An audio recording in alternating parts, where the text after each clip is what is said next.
Hello everyone, कैसे हैं आप? I hope you all are good. So guys, welcome back to my channel Tika English classes.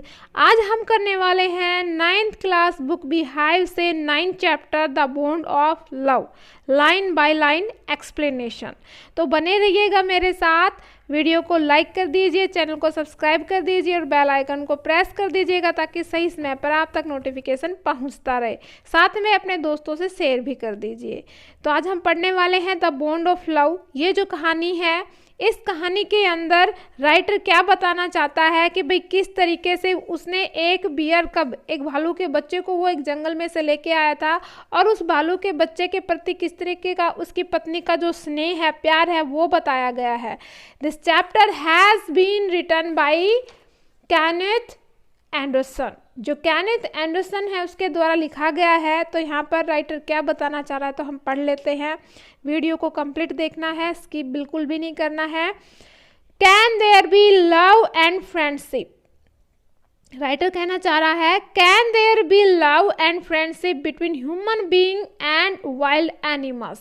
कहते कि क्या कभी इंसानों और जंगली जानवरों के बीच मित्रता हो सकती है? ऐसा राइटर पूछ रहा है। Let's read a fascinating account of an orphaned sloth bear. चलो हम क्या कर लेते हैं कि हम पढ़ लेते हैं एक स्नेह किसके प्रति, अकाउंट ऑफ, एक लेखा जोखा पढ़ते हैं एक किसी जानवर के प्रति। ऑर्फन का मतलब होता है अनाथ, जिसके माँ बाप ना हो।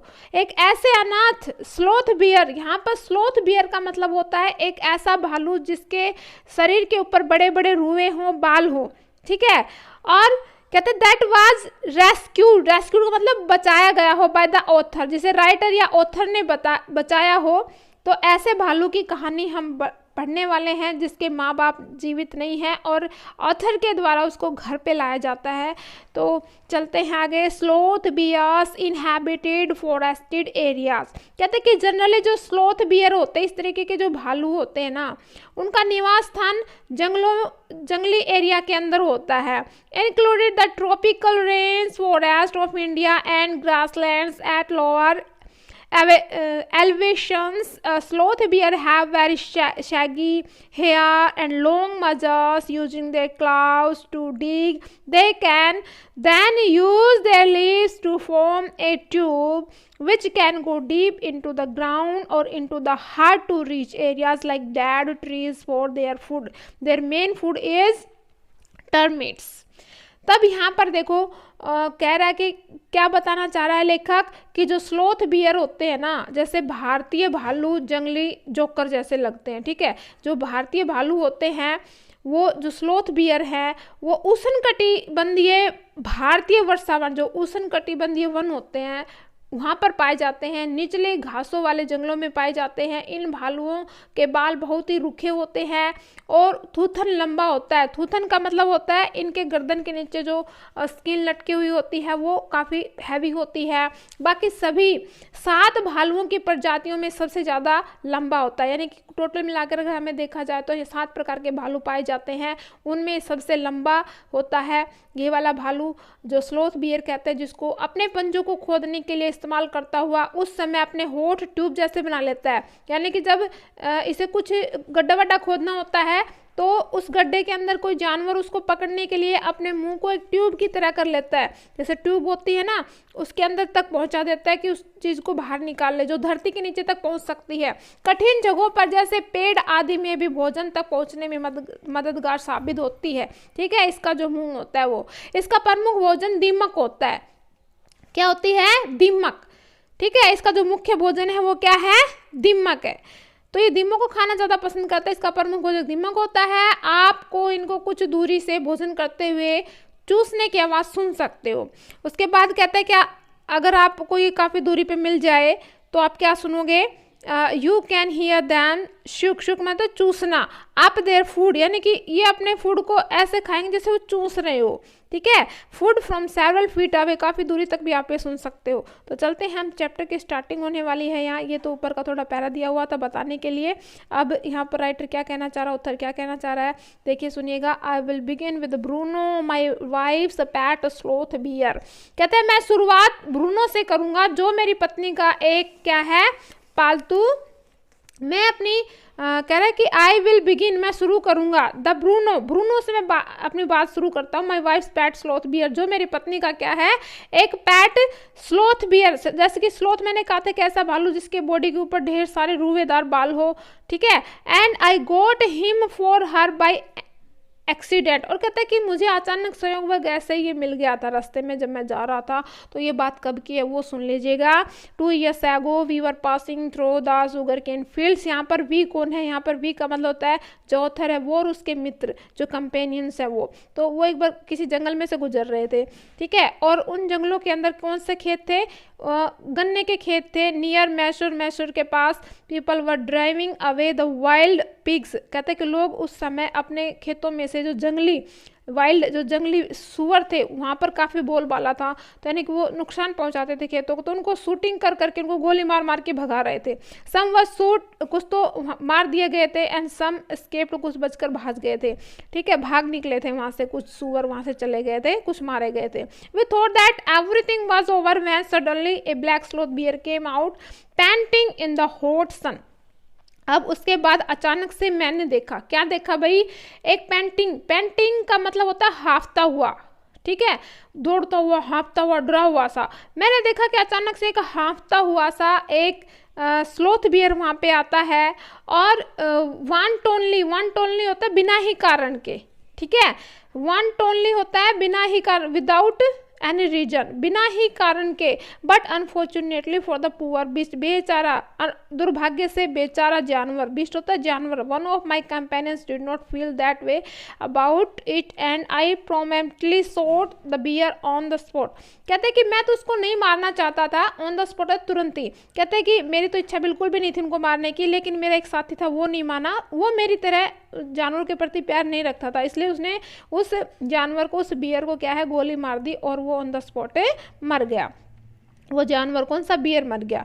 कहते हैं कि as we watched the fallen animals we were surprised to see that the black fur on its back moved। कहते हैं जिस समय वो बियर जो भालू है वो मरा था, अभी तक ये कंफर्म नहीं हो पाया था कि वो भालू कौन था, ठीक है। तो वो भालू जब मरा था तो अचानक से लेखक ने देखा उस भालू की जो स्किन है, उसकी पीठ है, उसके ऊपर कुछ ब्लैक ब्लैक सा नजर आया हुआ, कुछ है वहाँ पर, ठीक है। तो कहता है कि मूड, वो कुछ हिल रहा है, and left the prostate body. अब कह रहे हैं कि उसकी जो पोस्ट्रेट का मतलब होता है मुंह के बल पड़ा हुआ, कहते हैं कि उसकी बॉडी के ऊपर औंधा पड़ा हुआ है, कुछ चिपका हुआ है, कुछ ब्लैक ब्लैक सा हिल रहा है, भाई क्या है। And let body then we saw it was, और जब हम नजदीक गए तो हमने क्या पाया, हमने देखा ये क्या था, क्या था भैया, ये बेबी बियर था, ठीक है, उस भालू का बच्चा था। That had been riding on its mother's back, यानी कि जो मादा भालू थी उसके ऊपर ये, उसकी पीठ पर ये चिपका हुआ था, अपनी माता की पीठ पे चिपका हुआ था। लेकिन अनफॉर्चुनेटली मेरा जो मित्र है उसने उस स्लोथ बियर कब, जो छोटा सा भालू का बच्चा था, उसकी माता को मार गिराया था। व्हेन द सडन शॉट, अचानक जब गोली लगी थी, हैड किल्ड हर, तो उसकी माता जी मर गई थी। द लिटिल क्रिएचर, छोटा सा जो प्राणी है, run around its prostate parents making a pitiful noise. अब ये जो एक पिटीफुल, एक दयनीय, ठीक है, एक दयनीय यानी कि दया की भीख जैसे मांगते हुए इधर उधर भटक रहा था। अब उसकी माता जो है वो मर चुकी थी, और वो कहाँ गिर गया था, वो नीचे गिर गया था, जो अपनी माँ की पीठ पे चिपका हुआ था। लेकिन अचानक गोली लगने से उसकी माँ की मौत हो चुकी थी। वह छोटा प्राणी अपनी मरी हुई माँ के इर्द गिर्द असहाय स्थिति में आवाज लगाता हुआ चक्कर लगा रहा था। अब कहता है कि वी पुट, हमने क्या किया, सॉरी फोर्थ है, I run up to it to attempt a capture. मैंने सोचा क्यों ना मैं इसको पकड़ लूँ। आई इट स्कूटेड, स्कूटेड का मतलब होता है भैया जल्दी से भाग गया, मैं जल्दी से भागा इनटू द शुगरकेन फील्ड, उसके पीछे पीछे भागा उस वो क्योंकि गन्ने के खेत में एंटर हो गया था वो। Following it with my campaign, साथियों को साथ में लिया, चलो इसका पीछा करते हैं। I was at last able to grab it by the scruff of its neck while it snapped and try to scratch me with its long hooked claws. कहते हैं मैंने इसको जैसे तैसे करके पकड़ने की कोशिश की, लेकिन मैं इसके गर्दन के पीछे वाले, जिसको गुद्दी बोलते हैं ना, गर्दन के पीछे वाले भाग को दबोच कर पकड़ने में सफल हो गया, लेकिन उस बच्चे ने मुझे काटा और नाखूनों से खरोंच भी की, मारने की कोशिश की। थोड़ा सा हाथ खरोच वरोच आ गई थी उसको पकड़ने समय और स्क्रैचेज हो गए थे। But we put it in one of the gunny bags. Gunny bag का मतलब होता है बोरी। हमने उसको किस में डाल लिया भाई? एक बोरी में डाल लिया। जब हमने उसको बोरी में डाला तो फिर क्या हुआ? गैनी बैग का मतलब होता है बोरी, ठीक है, बोरी के अंदर हम डाल लेते हैं। वी हैड ब्रोट, हम brought and when I got back to Bangalore I duly presented. यहाँ पर ड्यूली, ड्यूली का मतलब होता है विधिवत रूप से, ठीक है, एक सिस्टम से।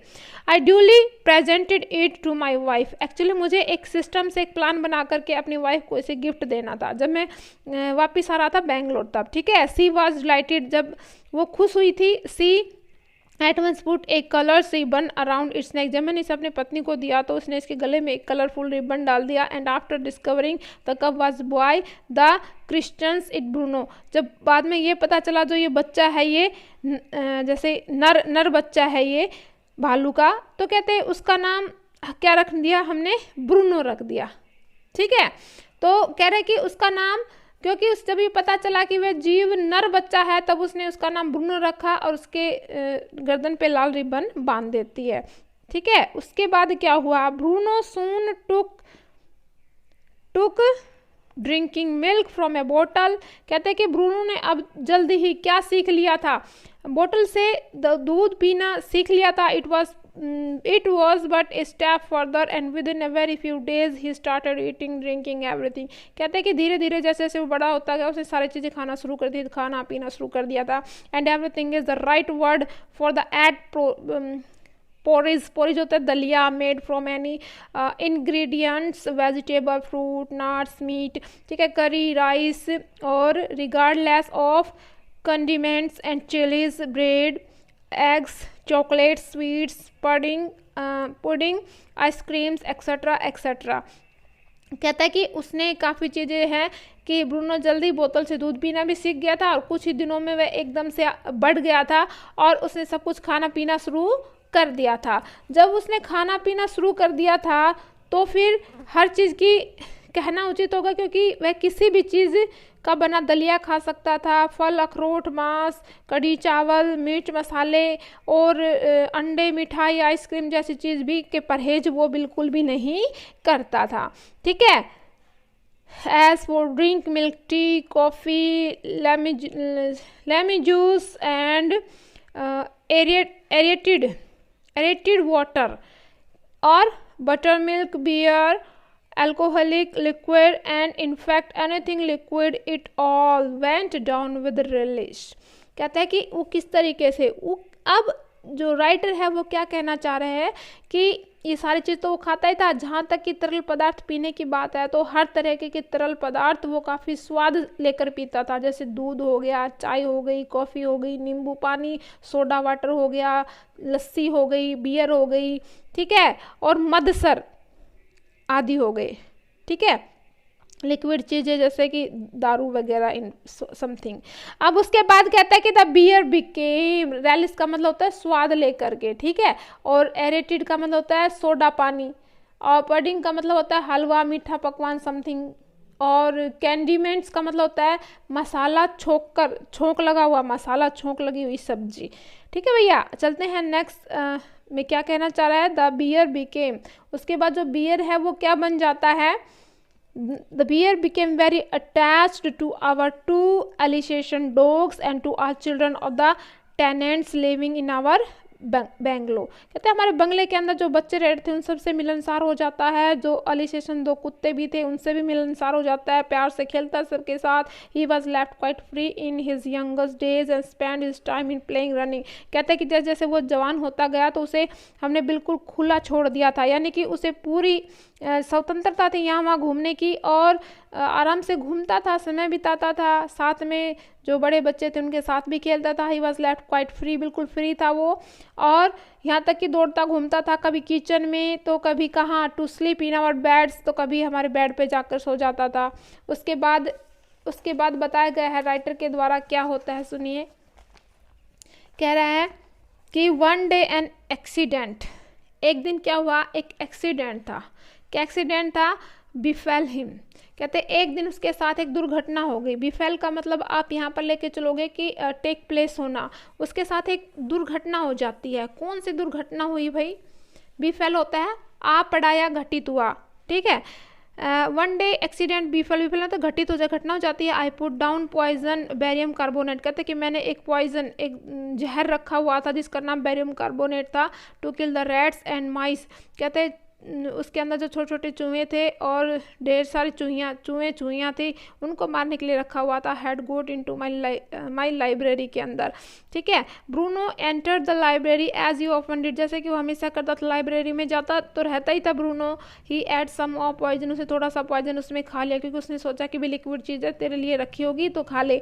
तो as a result what happen भाई, तो वो पैरालाइज हो जाता है, उसकी बॉडी काम करना बंद कर देते हैं, हाफ बॉडी पैरालाइज हो जाती है। Set in the extent that he could not stand on his feet, अब वो अपने पैरों पे अच्छे से खड़ा नहीं हो पाता है, ठीक है, क्योंकि उसकी बॉडी जो है पैरालाइज हो जाती है, तो वो अच्छे से खड़ा नहीं हो पाता है अपने पैरों पे। बट ही ड्रैग होता है, घसीटते हुए, अपने आप को घसीटते हुए आगे बढ़ता है, और जो राइटर उसकी पत्नी के पास जाता, who called me, I gazetted what had happen, जो जनरली उसे बुलाती रहती थी, तो उसके पास जाता है, और I guess what had happened, मैंने अंदाजा लगाया कि भाई क्या हुआ होगा इसको। Off I rushed in the car to the vet's residence, vet's का मतलब होता है जो जानवरों का डॉक्टर होता है वो, तो उसके रेजिडेंस, उसके स्थान पर लेके जाते हैं, यानी कि डॉक्टर के पास जाते हैं। ए काज ऑफ पॉइजनिंग चैम्बियर barium carbonate, what to do, तो वहाँ पर जो डॉक्टर है वो ये कहता है विषाघात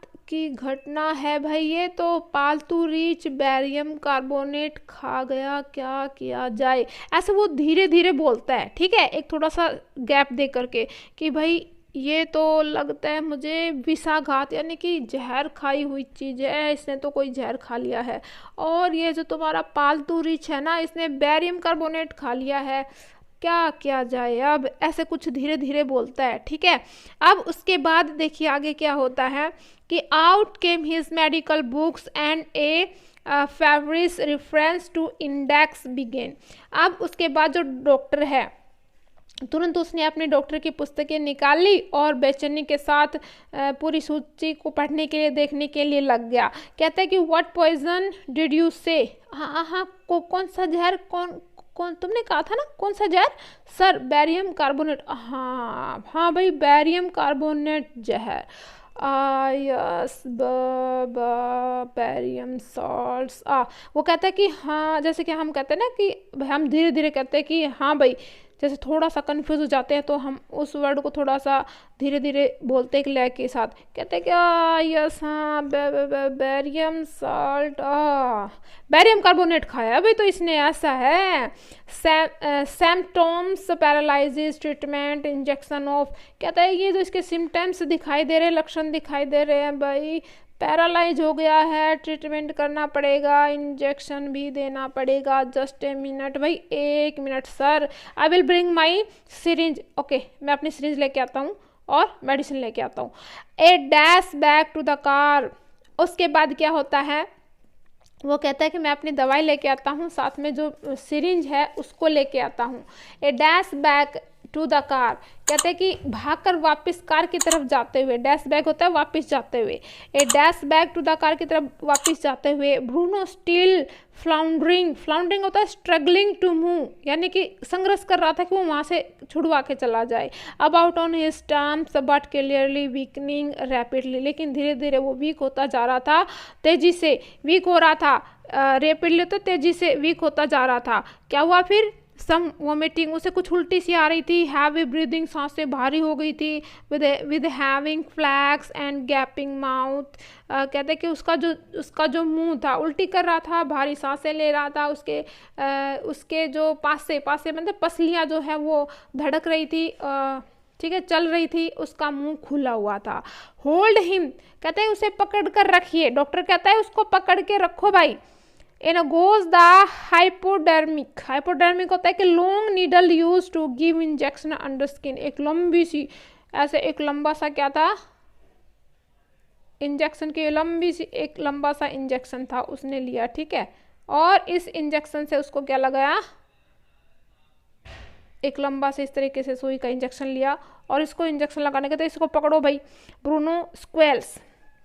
अब ब्रूनो ने क्या किया, इतने लंबी सिरिंज को देख के ब्रूनो तो घबरा गया, ठीक है, और फिर क्या हुआ भाई, ब्रूनो जब उसको स्क्वेल्स का मतलब होता है किलकारियाँ मारता हुआ, ठीक है, किलकारियाँ मारने लगा जोर जोर से, ब्रूनो ने जोर जोर से किलकारी मारी, तो कहते हैं कि 10 cc ऑफ द एंटीडोट, जिस कहते हैं कि प्रतिरोधक क्षमता वाली जो दवाई है 10 cc enter his system without a drop being wasted, कहते हैं कि बिना वेस्ट किए 10 cc की मात्रा से एक जो है इसकी बॉडी के अंदर जानी चाहिए। 10 मिनट्स लेटर, 10 मिनट के बाद, conditions unchanged, another 10 cc injected, कहता है कि अभी 10 cc का इंजेक्शन आप दिया जाएगा, फिर 10 cc का थोड़ी देर बाद दिया जाएगा। 10 मिनट्स लेटर, उसके बाद फिर 10 मिनट्स लेटर का ब्रीदिंग लेस क्या है स्ट्रेटोरियस, स्ट्रेटोरियस का मतलब होता है noisy breathing as in snoring, का तो उसकी सांस जोर जोर से आवाज़ आने लग गई सांस की। Bruno can move his arms and legs little through out he can not stand yet, कहते हैं कि जब इतनी 10 मिनट के गैप में ये सारे जो इंजेक्शन दिए गए थे, उसे 2 इंजेक्शन दिए गए थे, उनके गैप के बाद अब थोड़ी बहुत उसके हाथ पैर हिलने लगे थे, लेकिन वो अच्छे से खड़ा तो नहीं हो पा रहा था, लेकिन हाथ पैर उसके हिलने शुरू हो गए थे। 30 मिनट्स लेटर, 30 मिनट के बाद ब्रूनो गेट अप, अच्छे से खड़ा हो जाता है, हैज़ अ ग्रेट फीड, अच्छे से थोड़ा सा खाता पीता है, और ही लुक्स एट अस डिसडेंटफुली, अब कहता है वो कि हमारी तरफ देखता है, डिस्टेंसफुली का मतलब होता है घृणापूर्वक, यानी कि उसे घृणा सी होगी कि तुम मुझे ऐसे डॉक्टर के पास क्यों लेके आए जो मुझे इंजेक्शन लगा रहा है। As much as to say what's barium carbonate to a big black bear like me, Bruno is still eating, कहता है कि ये क्या बिगाड़ लेगा, ये जो बैरियम कार्बोनेट जहर है क्या बिगाड़ लेगा मेरा, कुछ नहीं बिगाड़ सकता है। कहता है कि कहते कि मुझ जैसे एक बड़े काले रीछ के लिए बैरियम कार्बोनेट क्या चीज़ होती है, कुछ नहीं बिगाड़ सकता मेरा। ब्रूनो अब भी खा रहा होता है, ठीक है। अनोदर टाइम, ये तो थी इसकी पहली इंसिडेंट जो उसके साथ हुई थी। अब करते हैं दूसरी इंसिडेंट क्या है। Another time he found nearly 1 gallon of old engine oil, कैसे कि दूसरी बार जब उसके साथ जो घटना हुई थी वो किससे रिलेटेड थी, दूसरी जो घटना थी उस टाइम उसने क्या खा लिया था, इंजन का ऑयल पी लिया था उसने। Which I had drain from the sump of the Studebaker and was keeping as a weapon against the inroads of termites. कहता है लेखक ये कह रहा है कि एक अन्य बार उसने इंजन में डालने वाला पुराने तेल का लगभग 1 गैलन मिल गया था, ठीक है, जिसे मैंने अपने स्टूडबेकर कार की टंकी में से खाली किया हुआ था। यानी कि स्टूडबेकर जो कार है उसकी टंकी को खाली करके निकाला हुआ था। इसे दीमक के हमलों के विरुद्ध, यानी कि दीमक को मारने के लिए मैंने इसको रखा हुआ था कि घर में दीमक ना आए। और उसके बाद क्या होता है, उसके बाद कहता है ही promptly drank the load but it had no ill effect whatever।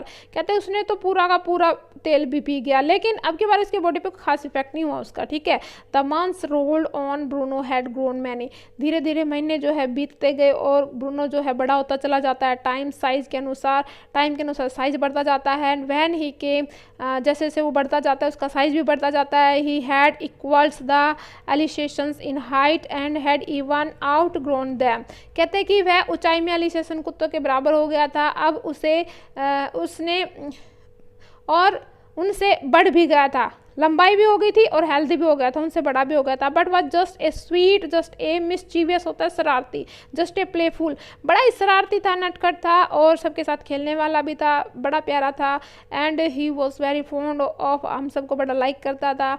Above all loved my wife, मेरी पत्नी को तो बहुत ही पसंद करता था वो। सी लव्ड हिम टू, क्यों ना करें, उसे खिलाती पिलाती जो थी उसकी देखभाल करती थी। She had changed his name from Bruno to Baba, कहते कि मेरी पत्नी ने उसका नाम ब्रूनो से बदल कर क्या रख दिया गया, बाबा रख दिया। सब उसको प्यार से बाबा कहते थे। अब क्या होता है देखो, ए हिंदुस्तानी वर्ड्स सिग्निफाइंग स्मॉल बॉय, कहते हैं कि जैसे कि हिंदू लोग एक छोटे बच्चे को बाबा कह देते हैं ना, अरे बाबा इधर आओ, ठीक है, एक छोटे बच्चे के लिए भी कह देते हैं बाबा। वैसे तो बुजुर्ग के कोई बाबा कहते हैं, लेकिन एक छोटे बच्चे को भी बाबा के नाम से जाना जाता है, ठीक है। And he could do a few tricks, अब तो कुछ चालें चलना भी शुरू कर दी थी उसने। To at the command Baba wrestle, Baba box, he vigorously tackles anyone who came forward for a rough and tumble, कहते हैं कि अब उसने क्या कर दिया था, अब उसने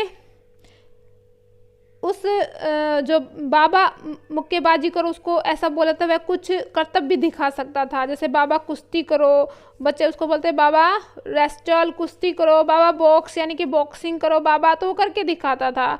और साथ में बाबा मुक्केबाजी करो, ठीक है। और वगैरह से टैकल्स एनिमल यानी आदेश देने पर किसी भी आदमी के साथ पूरे जोर से भिड़ उलट पुलट कर देता था उसको, ठीक है। तो इस तरीके who came forward for a rough and tumble, कहते give him a stick and say Baba, वो उसको एक लकड़ी एक छड़ी दिखा देते थे और एक छड़ी जिससे उसे ध्यानपूर्वक घास फूस के बिस्तर में छिपाया होता था, ठीक है। तो कहते थे कि ask him Baba where is baby, वो उससे पूछते थे कि भैया, और प्यार से उसे क्या करते थे, झुलाते थे, उससे पूछते थे बाबा वेयर इज बेबी, किंतु उससे कहते थे भाई कहाँ है बताओ, बाबा बच्चा कहाँ है बताओ, बेबी कहाँ है। यदि उसे कहा जाता कि बाबा बच्चा कहाँ है, तो वह तुरंत लकड़ी की एक छड़ी जिसे अपने उसने ध्यानपूर्वक घास में बिस्तर में छिपाया होता था। देखो कई बार होता है ना, जैसे कि बच्चे, इसमें यहाँ पर बेबी और स्टिक का क्या मतलब है वो समझा देती हूँ। जैसे कि बच्चे को एक चीज़ दे देते हैं और कहते हैं बेटा ये, जैसे कि सच में का तो बेबी होता नहीं है कि भाई ये छोटा बेबी है इसको संभाल के रखो, कोई भी चीज़ दे दो उसको ऐसे, तो उसको बता दिया जाता है कि छोटा बेबी, तो उसको बेबी समझने लगता है। तो अब बाबा को एक छड़ी दे दी जाती है और कहता है इसको संभाल के रखो, ठीक है। तो वो उस छड़ को संभाल के रखता है और उस घास फूस में जाके दबा देते हैं। फिर कहते हैं देखो उसमें के अंदर बेबी सोया हुआ, लेके आओ, तो फटाक से उस घास को उठा करके वहाँ से उस छड़ी को लेके आता था। उसने बंदूक, उसको कौन कौन से वर्ड सिखाए गए थे कि भैया बाबा बॉक्सिंग करो, बाबा कुश्ती करो, और टैकल्स एनिमल केम फॉरवर्ड, तो कहते हैं जो भी तुम्हारे सामने आए उससे लड़ाई करो, उसको उलट पुलट कर दो, बंदूक को पकड़ो, ये सारी चीज़ें ना, देखिए होल्ड गन, बंदूक को पकड़ो बाबा, ऐसे सारी चीज़ें इशारा करके उसको सारी चीज़ें उसको समझाते थे, ठीक है। और यहाँ तक कि जो हम अगर बात करें तो and he immediately produced and cradled, अब वो धीरे तुरंत क्या हो रहा था, वो जो बाकी की वो affectionately A stamp of would which he had carefully cancel in his straw bed, अब उसने क्या कर लिया था, कहता है कि किराएदार के बच्चों की वजह से भी वो क्या बेचारे ब्रूनो बाबा को अधिक समय बांध कर रखना पड़ता था। कहते हैं कि वो तुरंत लकड़ी की एक छड़ी जिसने उसे ध्यानपूर्वक घास में छिपाया हुआ होता था निकाल लाता था, प्यार से उसे झुलाता था, ठीक है। और जो आसपास के जो बच्चे थे वो उसे क्या करते थे, परेशान करते थे, उसको बार बार कहते बाबा, और बेचारे बच्चे ब्रूनो अथवा बाबा को अधिक समय बांध कर रखना पड़ता था, ठीक है, क्योंकि बच्चे उसे डरते कभी ब्रूनो उसको मार वार ना दे, तो उसको कई बार बांध के भी रखते थे।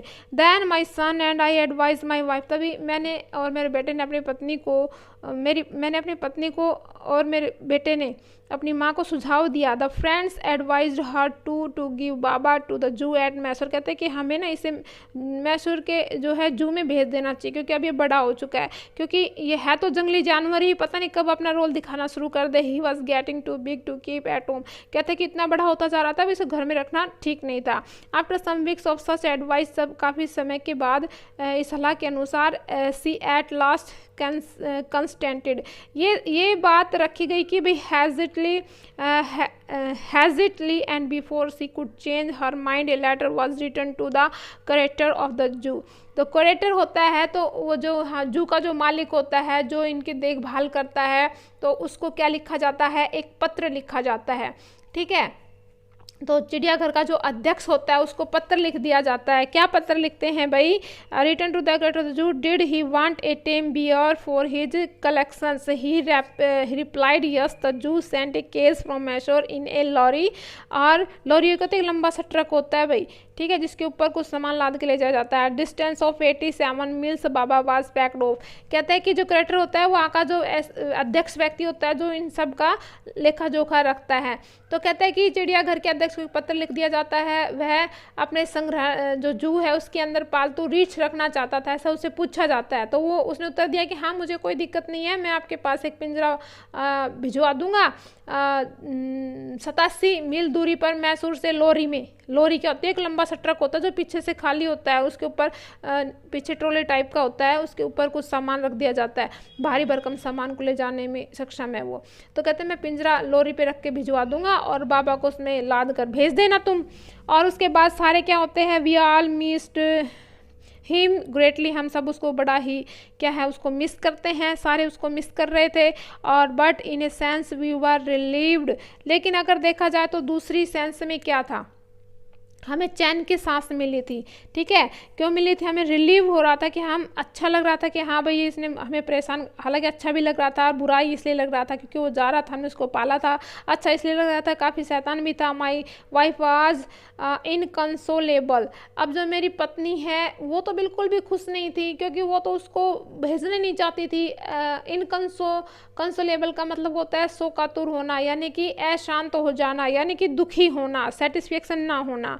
तो मेरी वाइफ है वो दुखी हो जाती है, सी वैप्ड, वो रोने लगती थी, और फ्रैटर्ड, और यहाँ तक कि फ्रैटर्ड का मतलब होता है चिड़चिड़ी सी हो गई थी, किसी से बातें, फ्रैटर्ड का मतलब होता है चिड़चिड़े होना, किसी से बात नहीं करती थी। For the first few days, शुरू के दिन तो ऐसे निकल गए, she would not eat thing, उसने भी कुछ नहीं खाया। Then she wrote a number of letters to the curator, उसने जो जू का जो क्रेटर था, जो अध्यक्ष था, प्रेसिडेंट था जू का, जो सारा ध्यान रखता था, उसको बार बार पत्र लिखती रहती थी। हाउ वाज बाबा, बताओ मुझे बाबा कैसे हैं। बैक कैम द रिप्लाई, मुझे वापस उत्तर दो। वेल बट फ्रेटिंग, अब वो चिड़चिड़ी होती जा रही थी। And he refuses food too, और उसने खाना भी खाना बंद कर दिया था क्योंकि बाबा से उसे बहुत ज़्यादा लगाव हो गया था, क्योंकि पेट एनिमल था, बच्चों की तरह पाला था उसने। After that friends visiting Mysore were back to make a point of going to the zoo and seeing how Baba was getting along. कहता है कि अलोंग, कहते हैं कि उसके बाद जो बाकी के लोग हैं उन्होंने क्या किया, इसके बाद वे मित्र जो मैसूर जा रहे होते हैं, उनमें प्रार्थना की जाती है, उनसे प्रार्थना की जाती है कि अगर चिड़ियाघर में आप जाएं तो वहाँ बाबा को देखो कि उसका क्या हालचाल है। दे reported that he was well but looked very thin और सैड, कहते कि ठीक ठाक तो है लेकिन थोड़ा कमज़ोर हो गया, उदास रहता है। All the keepers at the zoo said he was fretting, वो भी चिड़चिड़ा रहता है। फॉर 3 months, 3 महीने से I manage to restrain my voice from visiting Mysore, कहते कि मेरी पत्नी ने कहा कि हम भी मैसूर चलेंगे, ठीक है। देन सी सैड वन डे, उसने कहा मस्ट सी, मुझे बाबा को देखना है। इधर you take me by car or I will go myself by bus or train, so I took her by car. कहते कि अगर अब मुझे कार में ले जाओ तो कार में ले जाओ, तो बस से चलते हैं। उसके बाद उन्होंने डिसाइड किया चल ठीक है हम किससे चलेंगे, कार से चलेंगे, अपनी कार से लेके चलेंगे, ठीक है। उसके बाद friends had conjecture, the friends had conjectures that the bear would not recognize her। अब उनके जो मित्र थे उन्होंने क्या सोचा था, मित्रों का अनुमान था कि रीस उसे नहीं पहचानेगा, ठीक है, गैस था उनका, गैस करना था। बियर उन्हें नहीं पहचानेगा, रिकॉग्नाइज नहीं करेगा। I had thought so too, इतना लंबा समय हो गया है भाई, कहाँ पहचानेगा। But while she was yet some yards, जैसे कुछ ही दूरी पर जब वो पहुँचे, आंगन में पहुँचे, फ्रॉम हिज कैस, बाबा के पिंजरे से थोड़ी सी दूरी पर जब वो पहुँचे, बाबा सा हर एंड रिकॉग्नाइज हर, उसे पहचान लेता, अपनी मालकिन को पहचान लेता है।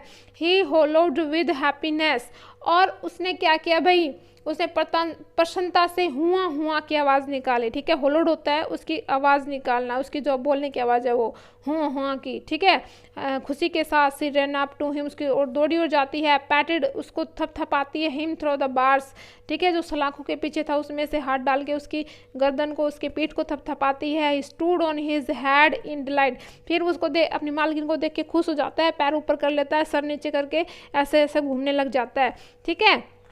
उसके ये कब करता था, जब वो खुश होता था। जैसे क्वेश्चन पूछ ले कि भाई जब वो खुश होता था तो कौन सी एक्टिविटी करता था, तो he generally he used to stand on his head in delight. ठीक है, फॉर द नेक्स्ट 3 आवर्स, अगले 3 घंटों में she would not leave that cage, कहते हैं कि मुझे तो इसे यहाँ छोड़ना ही नहीं है, बस लेके जाना है। ऐसे give him T, lemonade, cakes, ice cream, what note, क्या क्या नहीं खिलाया, सब कुछ तो खिला दिया उसने, ये सारी चीज़ें। Then closing time came and we had to leave, अब समय नज़दीक आ रहा था कि अब हमें चलना होगा।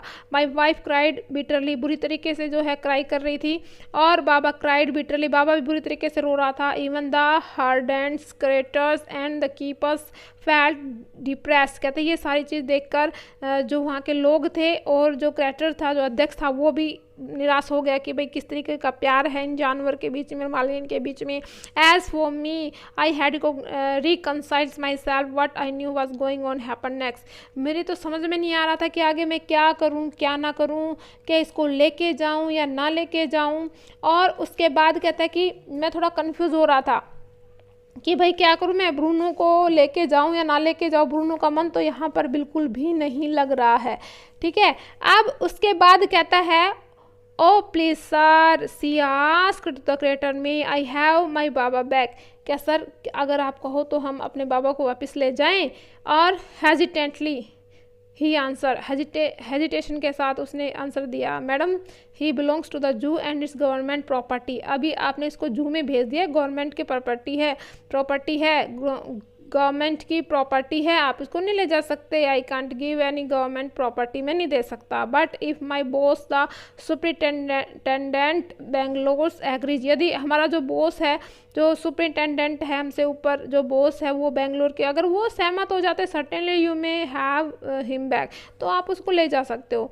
उसके बाद कहता है कि there followed the return journey to the Bangalore and a visit to the superintendent's और बेंगलोर, कहते हैं कि जो वहाँ पर आप इसको लेके तो जा सकते हो, लेकिन क्या आप हमें उसे वापस देंगे नहीं देंगे। Tearful pleading Baba and I are both flattering for each other, will you please give me back to me, he was a kind hearted man और consented, not only that but he rode to the curator telling. उसके बाद कहता है कि जो बेंगलोर है, बेंगलोर वापस पहुंचकर हम सीधे सुपरिटेंडेंट की कोठी पर पहुंचे। ठीक है, कहते इस प्रकार से रिटर्न जर्नी हम वापस पहुंचे कहाँ पर, बेंगलोर, और विजिट किया सुपरिटेंडेंट की जो बेंगलो होती है कोटेज या बंगला।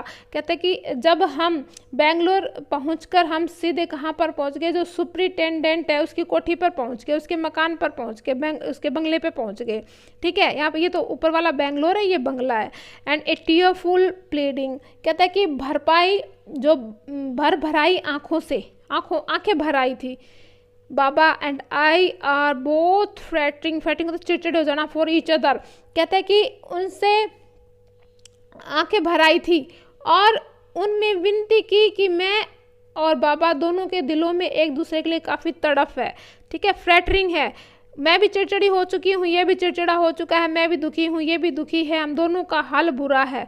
ठीक है, फॉर ईच अदर, एक दूसरे के लिए। Will you please give him back, क्या आप उसे वापस जाने देंगे हमारे साथ। ही was a kind hearted man, अब वो जो बंदा जिसे वो रिक्वेस्ट कर रहे थे सुपरिटेंडेंट से, वो क्या था, एक काइंड हार्टेड मैन था, दयालु आदमी था, तो मान जाता है। Not only that but a road to get telling, और इस तरीके से उसने क्या किया, वह एक अच्छे दिल का मालिक था और वह मान भी गया। इतना ही नहीं, उसने पत्र लिखकर मैनेजर को यह भी आदेश दिया कि ब्रूनो को हमारे साथ भेजने के लिए पिंजरे का इंतजाम भी करे। तो जो वहाँ पर क्रेटर था, जो अध्यक्ष था, उसको कहा कि तुम ब्रूनो के लिए एक पिंजरा बनाओ और उसको इनके साथ भेज दो। अगर आपको एक्टिविटी वर्क करना है स्टूडेंट को, तो आप इस तरीके की फ़ोटो ये बना सकते हो अपने एक्टिविटी वर्क में। ठीक है, उसके बाद कहता है कि देखो यहाँ पर, him to lend us a cage for transporting the bear to Bangalore, कहते हैं बेंगलोर जाने के लिए आप इस भालू को एक पिंजरे के अंदर डाल दो, उनको दे दो। Back we went to Mysore again, हम फिर से कहाँ गए, दोबारा मैसूर गए और आए वहाँ पर। And arms with the superintendent's letter दिया हमने उनको। Baba was driving into a small case, Baba को छोटे से पिंजरे में डाला गया। Hoisted on top of the car, और उसे कार में बिठाया गया, मजबूती से बांध दिया गया उसको। ठीक है, और फिर उसके बाद the cage was tied securely, अच्छे से बांध के सुरक्षा के साथ। Slow careful return journey the Bangalore was accomplished. अब कहता है कि क्या है कि सुपरिटेंडेंट का पत्र लेकर हम दोबारा मैसूर गए और मैसूर गए बाबा को एक छोटे पिंजरे में बांध कर उसे कार के ऊपर रखकर मजबूती से बांध दिया गया। ठीक है, अब ये जो कार का ऊपर का हिस्सा है वहाँ पर रखकर बांध दिया जाता है, तो ये भी शायद लोरी का ही काम करेगा। उसने तो कहा एक लोरी में भेज देंगे, लेकिन वो अपनी कार के छत के ऊपर लेके आते हैं उसको। ठीक है, आई वॉज 20 फीट लॉन्ग और ए आइलैंड वॉज मेड फॉर बाबा। वहाँ पर एक आइलैंड, एक द्वीप बनाया जाता है। अब द्वीप क्या होगा, जैसे सपोज करो ये एक प्लेनेट की तरह खाली जगह है, यहाँ पर बाबा का जो है पिंजरा है और ठीक है, यहाँ पर पेड़ पौधे हैं, यहाँ पर पानी वानी है, यहाँ पर ढेर सारे पेड़ पौधे हैं। थोड़े से इस तरीके का माहौल कर दे जिससे बाबा को ये लगे कि यहाँ क्या है, फॉरेस्ट जैसा माहौल कर दिया। वहाँ पे एक प्लेनेट बना, एक वहाँ पर क्या बना दिया, आप कह सकते हो कि भाई आइलैंड जैसा माहौल बना दिया वहाँ पे। Once home a squad of coolies were engage for the special work in our compound. कहते हैं कि अब वहाँ पर क्या शुरू हो गया था, क्या था भैया, कह रहे हैं कि जब बाबा को वहाँ पर रखा गया था तो वंस होम, घर पहुँचते ही क्या होता है, once home a squad of coolies, Once home, a squad of coolies were engaged for the special work। कहते हैं कि घर पहुंचते ही हमने कुछ मजदूरों को अपने बाड़े में बाबा के लिए एक विशेष टापू बनाने के लिए बुलाया था। ठीक है, स्क्वाड ऑफ कॉलेज एक टापू बनाने के लिए बुलाया था, उनको एंगेज कर दिया था, स्पेशल काम दिया गया था कंपाउंड में, ठीक है, बनाने के लिए। एन आइलैंड वॉज मेड, एक आइलैंड बनाया गया बाबा के लिए। It was 20 feet long, 20 feet, ये छोटे क्वेश्चन इसके अंदर इंक्लूड हो रहे हैं। कितने फीट का था, 20 फीट था।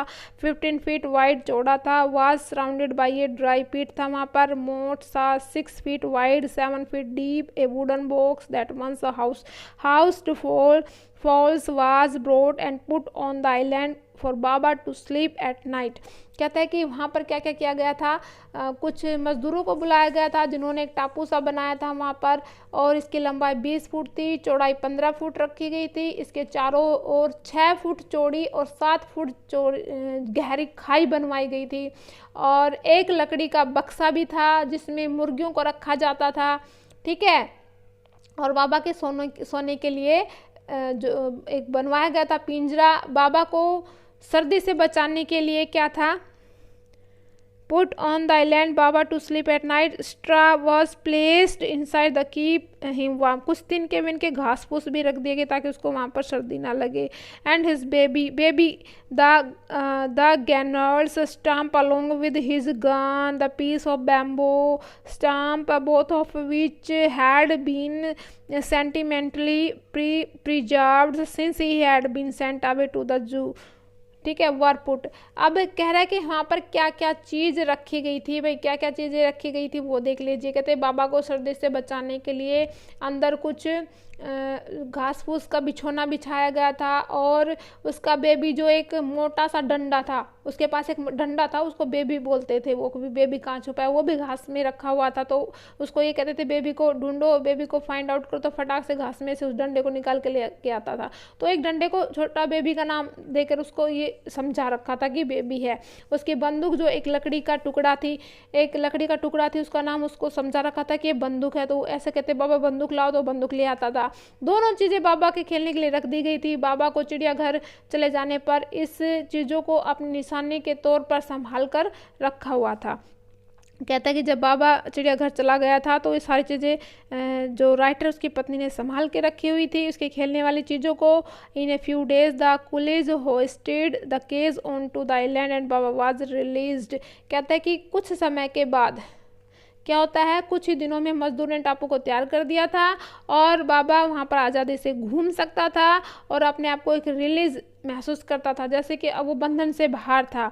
और उसके अलावा he delighted standing on his hind legs. ठीक है। वो हिंड लेग्स का मतलब होता है वो अपने पैरों पे कभी इस पैर पे खड़ा हो जाता, कभी उस पैर पे खड़ा होके, ठीक है, पिछले टांगों पर खड़े होकर बंदूक से निशाना लगाया करता था। ही पॉइंटेड हिज गन, जब उसे कहते थे गन से निशाना लगा तो दो पैरों पे खड़ा हो जाता था पीछे वालों पे। क्रैडल इज बेबी, और जो एक लकड़ी थी जिसको बेबी के नाम से जाना करता था, उसको क्रैडल झूले में झुलाता था। वहाँ पर एक झूला था, उसमें डाल देता था, झुलाने लग जाता था। ये सारी चीज़ें ना उसको सिखाई गई थी। My wife spend hours sitting on a chair there will, मेरी पत्नी वहाँ पर कुर्सी डाल के बैठ जाती थी और उसके साथ खेलती रहती थी। और ही वॉज 15 months ओल्ड, अब वो 15 months ओल्ड हो गया था। और यहाँ तक कि एंड प्रेटी हैवी टू, काफ़ी भारी भरकम हो गया था। The way my wife reaches the island and leaves it is interesting, कहते हैं कि मेरी पत्नी का वहाँ आना जाना बना रहता था, बड़ा रोमांचकारी था, उसे अच्छा लगता था। Putting branch of mangoes tree with a loop at its and, कहते हैं कि कई बार तो क्या करता था वो कि मैंने आम के पेड़ के ऊपर की टहनी पर एक रस्सी को बांध दिया था, जिससे दूसरे छोर पर पहले ही एक फंदा बना हुआ था, उस पर एक रस्सी को बांध दिया था। लूप होता है फंदा। ही किक्स ऑफ विद अदर, जैसे कि एक साइड से वो उसको हिलाता तो दूसरी साइड से वो हिलती थी, ठीक है। And bridge the 6 foot gap, वहाँ पर एक पुल भी बनाया गया था जिसमें 6 foot गैप था। That constitute the width of the surrounding pit. The return journey is made the same way, but who can say now that the sloth bear has no sense of affection, affection होता है स्नेह और प्यार, ठीक है। no memory and no individual characteristics। अब यहाँ पर बताया गया कि वह अपना पैर फंदे में कई बार ऐसे उलझा लेता था और दूसरे पैर से झपटती, जिससे कि वह छटपटाकर दूसरी दूरी पर कर लेता था। यानी कि वो एक फंदा बांधा हुआ था, इसमें पैर उलझाएगा तो वो फिर कभी उस साइड में झुकेगा, कभी उस ऐसे, यानी कि वो खेलने के लिए सारा अरेंजमेंट कर रखा था, ठीक है। और कह रहा है कि यह दूरी खाई की चौड़ाई के बराबर थी, काफ़ी थी दूरी यहाँ पर। मेरी पत्नी की वापसी भी इसी प्रकार से होती है, लेकिन कौन कह सकता है कि किसी भालू के मन में प्यार, यादें, व्यक्तित्व के गुण नहीं होते। कहते कि कौन कहता है पेट एनिमल्स है, उनका मन लोगों की तरह प्यार करने वाला नहीं है, भाव नहीं है, गुण नहीं है, ऐसा कुछ भी नहीं है। जैसा हम जानवर हमसे भी ज़्यादा बड़े समझदार होते हैं। तो इस चैप्टर से हमें शिक्षा मिलती है कि हमें जो एनिमल्स है, ठीक है, उनके प्रति जो है अच्छा व्यवहार करना चाहिए और बिना किसी कारण को उनको नुकसान नहीं पहुंचाना चाहिए, ठीक है। अपने फ़ायदे के लिए उनको कभी भी नुकसान नहीं पहुंचाना चाहिए। तो आज हमने ये चैप्टर वर्ड टू वर्ड आपको एक्सप्लेन कर दिया है और इससे रिलेटेड क्वेश्चन आंसर की वीडियो भी मैं बना चुकी हूँ, जिसके अंदर भैया लॉन्ग क्वेश्चन है, टेक्स्ट के क्वेश्चन है और मल्टीपल चॉइस क्वेश्चन भी शामिल किए गए हैं। वो वीडियो मैं बना चुकी हूँ, आप देख सकते हो। जब आप प्लेलिस्ट में देखोगे तो वहाँ पर जब ओपन करोगे प्लेलिस्ट को तो आपको सारी video serial wise 9, 10th, 11th, 12th with chapter और पोइट्री सेक्शन, साथ में ग्रामर और स्पोकन कोर्सेज का सारी वीडियो अवेलेबल मिलने वाली है। इसलिए आप जिन्होंने वीडियो को लाइक नहीं किया है वो लाइक कर दीजिए और चैनल को सब्सक्राइब कर दीजिए। Thanks for watching my video. मिलते हैं नेक्स्ट वीडियो में, तब तक के लिए गुड बाय।